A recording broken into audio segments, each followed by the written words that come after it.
یہ قسم ہے میرے محبوب آپ کے رب کی، سبحان، یہ قرآن کی سب سے خوبصورت قسم ہے، اور اظہار محبت میں سب سے عالی شان قسم ہے کہ اللہ تعالیٰ یوں کہہ رہا ہے، اے میرے محبوب مجھے آپ کے رب کی قسم۔ خود ہی قسم اٹھاتا ہے اور انداز ایسا ہے جیسے قسم اٹھانے والا کوئی اور ہے اور رب محمد کوئی اور ہے۔ یہ اظہار محبت کی آخری شکل ہوتی ہے کہ قسم اٹھانے والا اپنے آپ کو دو بنا دے۔ مجھے آپ کے رب کی قسم، کینیڈا والوں کو بتا دیں جب تک آپ کے طریقوں پر نہیں آئیں گے میں انہیں قبول نہیں کروں گا۔ اللہ کے نبی کو راضی کرنا، ان کے خوشی کو حاصل کرنا۔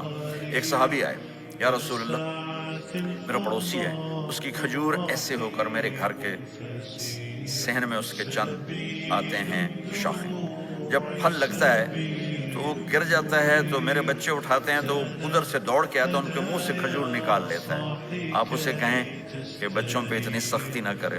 آپ نے اسے بلایا، وہ منافق تھا، آپ نے اسے بلا کر کہا کہ یہ کھجور مجھے دے دو اور اس کے بدلے جنت میں مجھ سے ایک کھجور لے لو۔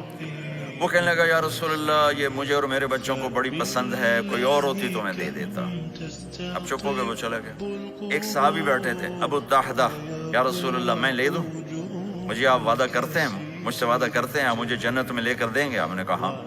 تو پیچھے پہنچ گئے، کہنے لگے بھائی کھجور کا سودا کرو ہوگا، جاؤ جاؤ، میں نے اللہ کے نبی کو نہیں بیچی، تمہیں کیسے بیچ دوں؟ کہنے لگے جو تیرے منہ میں آتا قیمت مانگو۔ کہنے لگا اپنا باغ مجھے دے دے، کھجور لے لے۔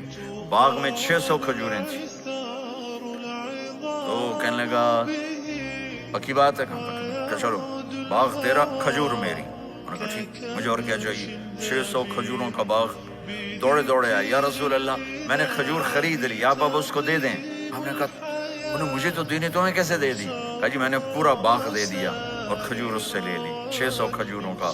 آپ نے کہا ہمارا پچھلا سودا کینسل، پہلے تھا ایک کھجور لے کر دوں گا، اب تیرا میرا سودا یہ ہے کہ تیرے لیے جنت میں بے شمار باغات بھی مل گئے اور تیرے لیے گھر بھی تیار ہو گئے۔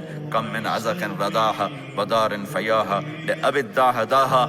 انہوں نے وہیں سے چھلانگ لگائی اور دوڑے دوڑے باغ گئے، اندر نہیں گئے، باہر سے کھڑے ہو کر کہا ام الدحدہ باہر آ جاؤ، ہم نے یہ باغ اللہ اس کے رسول کو دے دیا۔